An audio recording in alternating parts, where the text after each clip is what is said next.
کہ میں غلہ سٹور کروں، لیکن حکومت کے اوپر فرض ہے جی، یہ آج سے نہیں ہے، حضرت یوسف علیہ السلام کے وقت سے ہے کہ اس وقت اللہ تبارک و تعالیٰ نے حضرت یوسف علیہ السلام کو آپ میں جو بھی الہامی طریقہ کار تھا اس کے ذریعے حکم دیا تھا کہ جاؤ گندم سٹور کرو، ٹھیک ہے نا جی، اور اس کا واقعہ وہ قرآن مجید میں موجود ہے۔ جب ہم اللہ کے بتائے ہوئے راستے سے منحرف ہوں گے تو یہ پرابلم تو آئیں گے، یہ مسائل تو ہوں گے۔ اب دیکھیں نا پرابلم ایک اور ہے، ہمیں جس چیز کی تکلیف ہے، کاشتکار بھی مرا، اس کو بھی ریٹ نہ ملا۔ جو ہمارے بھائی جس کے لیے ہم محنت کرتے ہیں 26 کروڑ عوام کے لیے، صبح دوپہر شام کاشتکار سال کے 365 دن کام کرتا ہے، جو اینڈ کنزیومر ہے جس میں غریب بھی ہے، امیر بھی ہے، درمیانہ طبقہ بھی ہے، اب وہ بھی مر رہا ہے جی۔ ہمیں اس بات پہ بڑی تکلیف ہے، جس کے لیے ہم نے محنت کی، اسٹرگل کی، کوشش کی، آج وہ تکلیف میں اسے روٹی اب 30 روپے کی مل رہی ہے تو کیا طریقہ ہے، آٹا اسے اب کوئی 150 روپے کلو مل رہا ہے، مجھے تو وہ ریٹ نہیں ملا، لیکن نہ کاشتکار کو ریٹ ملا، نہ اینڈ کنزیومر کو بہتر ریٹ پہ وہ گندم ملی۔ لیکن پھر کھوکھر صاحب پھر اس پورے سپلائی چین میں جس طرح آپ فرما رہے ہیں، اور یہی حقیقت ہے، کسان کو کم قیمت ملی ہے، گندم فروخت کرتا رہا، چند ماہ بعد عوام مہنگا آٹا اس وقت خرید رہے ہیں، اس پورے سپلائی چین میں سب سے زیادہ منافع آخر کس مرحلے پر کس نے کمایا ہے؟ لیکن سب میں آپ کو مڈل مین نہیں کمایا نا پیسہ، مڈل مین نے، ٹرو، کاشتکار تو اپنے پاس نہیں، مڈل مین کیسے کمایا مڈل مین نے؟ اگر حکومت خود خریداری کرتی، اپنے پاس رکھتی حکومت، تو آج مڈل مین کی منوپلی نہ ہوتی، کبھی بھی حکومت اپنے سٹور ریلیز کر دیتی، جو حکومت کے پاس ہوتا ہے، ہمیشہ یہی ہوتا تھا۔ لیکن اب کیونکہ حکومت نے خود خریداری سے نکل بھی گئی اور نہ بھی نکلی، یعنی کہ اس کے طریقہ کار یہ تھے کہ فوڈ ڈپارٹمنٹ بھی ویسے، اب دیکھیں نا فوڈ ڈپارٹمنٹ کا نام کیا ہے جی، price control consumer rights, farmer rights نہیں ہے کہیں بھی۔ دیکھیں نا پہلی چیز فارمر رائٹس ہونے چاہیے نا، جو اگا کے دیتا ہے، جو سال کے 365 دن کام کرتا ہے، جو نہ گرمی دیکھتا ہے نہ سردی دیکھتا ہے، اس کے لیے کوئی مراحت بھی نہیں ہے۔ اب میں آپ کو ایک چیز اور بتانا چاہتا ہوں، جس طرح میں نے پچھلے سال گندم کاشت کرنے سے پہلے یہ پریڈکشن کی تھی یہ حالات ہوں گے، اب کیا اگلے سال اب کیا ہونے جا رہا ہے، یہ اب ذرا سمجھائیں۔ اگلے سال کے لیے میں آپ کو بتا دیتا ہوں جی، اگلے سال یہ ہونے والا ہے۔ پہلی چیز تو یہ ہے کہ حکومت پاکستان نے، وفاقی حکومت نے ایک کام کیا ہے کہ ہمارے جو یوریا کے پلانٹ ہے بند کر کے، 2 پلانٹ بند کر کے آئی پی پیز کو ابلائش کیا، آئی پی پیز کو گیس دی ہے۔ دنیا میں فوڈ سیکورٹی نمبر 1 پہ ہے، بارڈر سیکورٹی نمبر 2 پہ ہے، اور آئی پی پیز تو کسی کھاتے میں آتے ہی نہیں ہیں، کسی کھاتے میں نہیں آتے، لیکن جو اس قوم کا خون چوس رہے ہیں، جو ٹیکس سے مستثنا ہیں آئی پی پیز والے، ان کے اوپر کوئی ٹیکس نہیں ہے، آڈٹ سے مستثنا ہے، ان کو ابلائش کیا گیا کیونکہ وہ ایک مضبوط مافیا، یہ میں آپ کو عرض کرتا ہوں، مضبوط، اس حکومت سے زیادہ مضبوط مافیا ہے وہ، جو خون چوس کیا، 26 کروڑ عوام کا خون چوس کیا جو اس وقت۔ میں آپ کو جب غریب آدمی کا بل آتا ہے نا، اس کی جذبات کا لفظوں میں احاطہ کر کے نہیں بتا سکتا جو ان کو تکلیف پہنچتی ہے۔ اب کیا ہوگا کہ جب کاشتکار بیلنس یوز آف فرٹیلائزر نہیں کر سکے گا، جب یوریا کی اگر شارٹیج آئے گی، آپ کو یاد ہوگا کہ 2-2.5 سال پہلے یہ شارٹیج آئی تھی، ہم نے 150 ارب یعنی کہ 150 ارب روپیہ اصل ریٹ سے زیادہ ادا کیا تھا مافیا کو اس وقت بھی، بالکل صحیح، مڈل مین کما کر۔ اب یہی ہوگا کہ دوبارہ اگر کاشتکار لائن میں لگا رہے، اسے کیا ضرورت ہے، اب تو وہ دل برداشتہ ہو چکا ہے، اب وہ لائن میں نہیں لگے گا، وہ کہے گا چلو میں کھاد ڈالتا ہی نہیں، بغیر کھاد کے میں جو بھی نکل آئے گی، جو اللہ میاں رزق دے دے گا وہی لے لوں گا۔ بالکل صحیح، تو اس سے ملک نہیں چلتے ہوتے۔ فوڈ سیکورٹی کے لیے دیکھیں نا دنیا میں جو پالیسی بنتی ہے، ٹھیک ہے، وہ بنتی ہے 10 سال 15 سال 20 سال کے لیے۔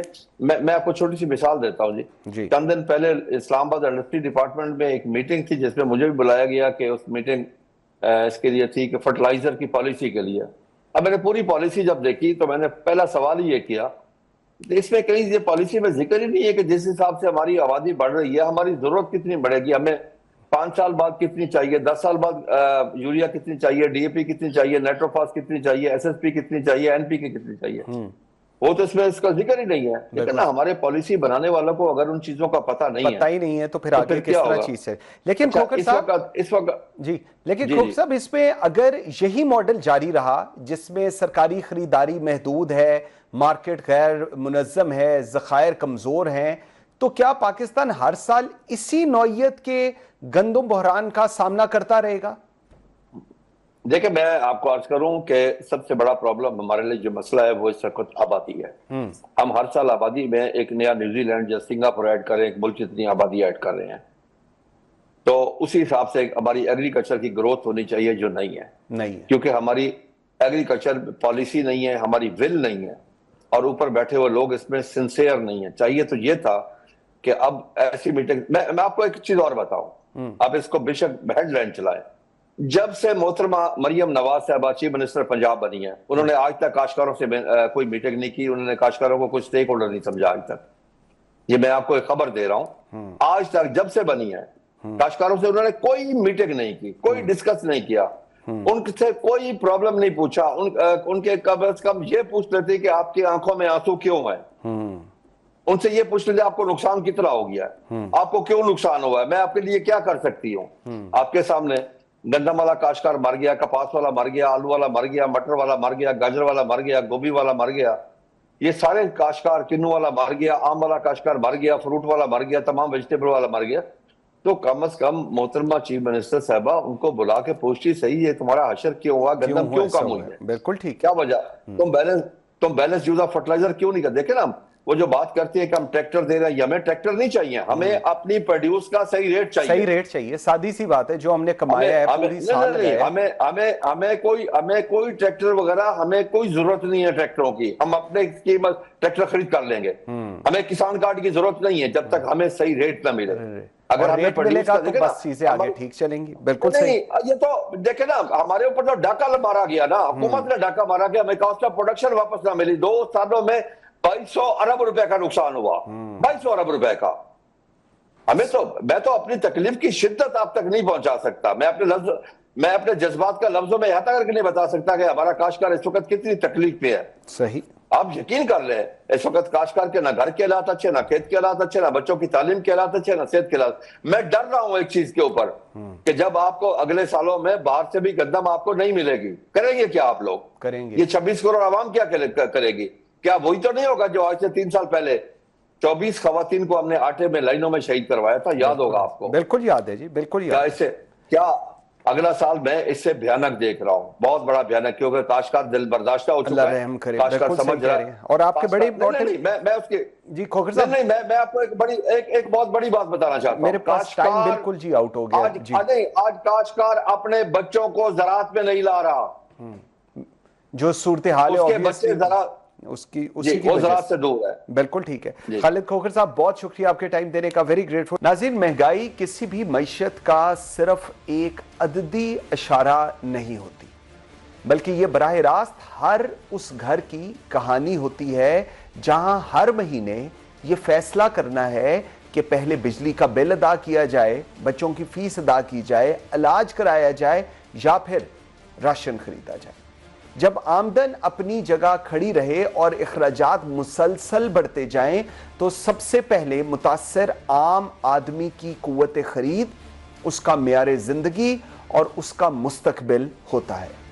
ناظرین، ورلڈ بینک کی جائزہ رپورٹ بھی اس جانب اشارہ کر رہی ہے اور کہہ رہی ہے کہ مہنگائی کی بلند ترین سطح نے پاکستان میں لاکھوں افراد کی قوت خرید کو متاثر کیا ہے، جبکہ تقریباً 70% آبادی کو اپنی خریداری کی طاقت میں نمایاں کمی کا سامنا کرنا پڑا ہے.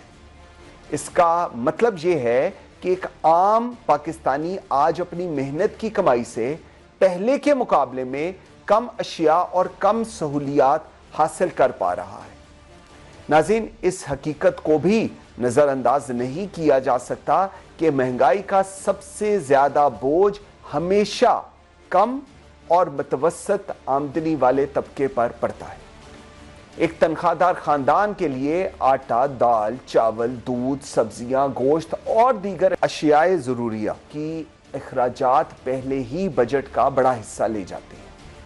اس پر بجلی، اس پر گیس، پیٹرول، کرایہ، بچوں کی تعلیم اور علاج جیسے اخراجات شامل ہو جائیں تو گھریلو بجٹ شدید دباؤ میں آ جاتا ہے.